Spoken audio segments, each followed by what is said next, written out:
What's up, everybody? Welcome back to the podcast. I'm going to share something with you today that is going to seem stupidly obvious once I point it out. However, I was thinking about it yesterday, and I found it to be one of those simple truths that's very profound and helpful. It's a helpful lens through which to move through the world. So here it is. Bad decisions compound faster than good decisions. So let's say that again. Bad decisions compound faster than good decisions. I think compounding interest is one of those concepts that you're likely familiar with if you've spent any time like researching investing, entrepreneurship, and like skills. Like if you've listened to this podcast, I use that word a lot, compounding and compounding interest. And we know that it's a really powerful force that when it comes to investing in particular, investing in, assets or into our skill sets, it pays huge dividends over time, and that we want to get on the right side of that. But in the same way that compounding interest works when we're, moving towards goals in investing, it also can work against us. And you see this most clearly in like credit cards, where the interest that you're paying is like 25%, whereas the interest that you're getting from your savings account is like 2%. So doing the good thing, investing or like putting money into your savings account only yields you 2%, but doing the bad thing and taking out credit card debt, it's going to cost you 25%. And that analogy holds true, I think, into all different areas of life, whether you're looking at compounding skills, your health, your relationships, your business, all of these things. The bad decisions in life compound more quickly and severely than the good decisions. So I was thinking about this because I've been on a slippery slope recently with my nutrition. I've been doing really well for the last 6, 7, 8 months. But then in the last month, in January, Jamie and I, we moved and then kind of got out of our groove in terms of our eating and our grocery shopping and all that stuff. And then we're leaving for Antarctica here in just a couple of days. And so February is a little bit of a wash as well. And all that's to say is that I've noticed for myself that first bad decision of like, oh, I'm going to eat that candy bar, then very easily spirals into the next decision, which is I'm also going to have some ice cream. And then spirals into the next decision of like, oh yeah, I could have an old fashioned, right? So all of these bad decisions, they compound and they tumble into each other really easily. And somebody on Twitter called it like the, fuck it, where it's like, I've already slipped up. I've already failed on this one thing. I already, broke my goal, so fuck it, I'll just do another, right? What's another 2 or 3? I might as well get them all out of my system.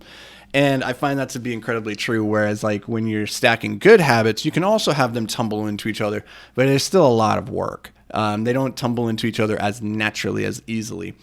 And the way I think about it is bad decisions are like that slippery slope. It's very easy to step wrong and then all of a sudden find yourself at the bottom of the hill, just keep going. Whereas good decisions, the things that are moving you forward towards your greatness, they compound more slowly. It's like trying to trudge up that same slippery, icy slope in like slippers, right? So like it's a lot more work, and just one slip can take you easily back down. And so just thinking about that and realizing that bad decisions have a way of kind of dominoing from one into the next into the next.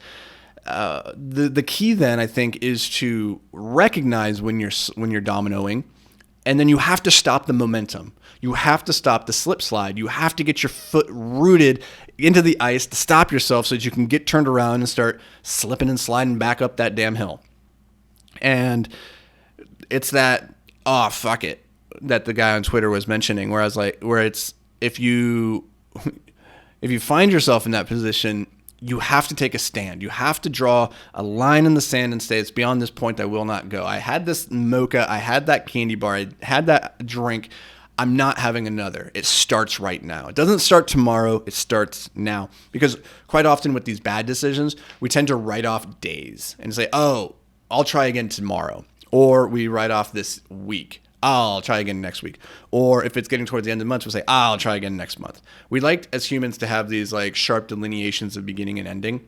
And so as much as possible, we need to condense and shorten that time horizon. So it's not, oh, I'll do better next year on the 1st of January, or I'll do better starting next month or next week, or even tomorrow. If you can get to the point where you say, okay, I'm going to do better starting now with the next decision that I have to make. And this is what leads into the +1 framework of decision making that I'm so passionate about, that served me incredibly well, is recognizing each decision as a moment, an opportunity to move towards your greatness or away from it.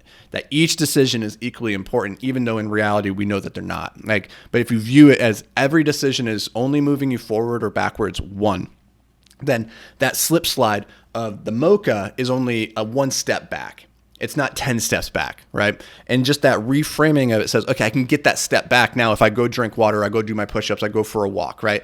And in reality, do those things actually balance each other out? Technically, no, because your mocha's like 1,000 calories and you have to do a whole lot of walking to burn that calorie. But still, if you equalize them and say that was a -1 decision and I canceled it out with this +1 decision, on a long enough time frame, you're stacking the +1s, and that is what is going to pay the biggest compounding interest or dividends over the long run. And that's the key, because the good habits, the good decisions, they compound more slowly than the bad ones. And so I hope this brings you a new perspective, a new lens. If you're currently on a slip slide like I've been recently with my nutrition, the key is to say no more right now. The next decision is going to be a +1. So as soon as I get off this podcast, I'm going for a walk. I'm going to get my butt onto the treadmill and I'm going to go walk for an hour. And that's going to be my +1 decision. That is going to offset my mocha -1 decision. So I hope this brought you guys some value. As always, I love each and every single one of you. Thank you for being here. I can't wait to see you back around these parts tomorrow. But until then, stay hyper-focused, my friend.